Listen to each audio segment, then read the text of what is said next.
Having the social entrepreneurship class at City Square helped me really get a feel for social entrepreneurship and what I can do in my future.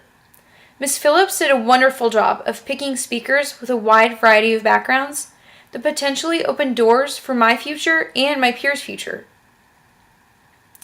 The most useful aspect of class was the discussions and presentations that we had among our peers. For example, Jarita Howard's One Smart Cookie website and what she should and should not include, and the thoughts about information given about the education and healthcare in other countries that came from poor economics.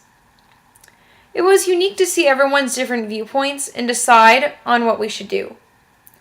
I think it was important because we all worked together to tackle a situation that could possibly arise in the future. Every social entrepreneur should know that it is not all going to work out in your favor or the way you think.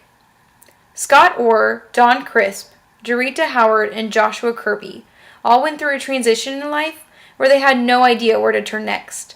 So they followed their passion, and it brought them where they are now. So no matter what anyone tells you, always follow your passion and never lose hope, because it will always work out in the end. The biggest thing that I took away from this class was that every business should have a board of directors. It helps the business decide what is best, and it helps look with a broader lens, like we did with the discussion with Jarita Howard. We all got into groups, and then we discussed the pros and cons. And depending on what we had said, people worked from that. And it was an awesome sight to see. And then another thing was that Scott Orr gave an example of the difference between a fox and a hedgehog.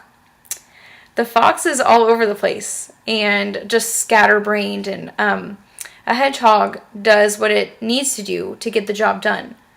A business should be more of what it does rather than doing more things. And that's what the chapter 10 of Mission Inc. said. And so we should be like the hedgehogs instead of the fox, is what he was trying to get to us. And I thought that was really interesting. And overall, there is nothing that I would improve about this course. I had a fantastic week. I met some amazing people, and although it was tiring, it was well worth it. And it was well worth the hard work and time given.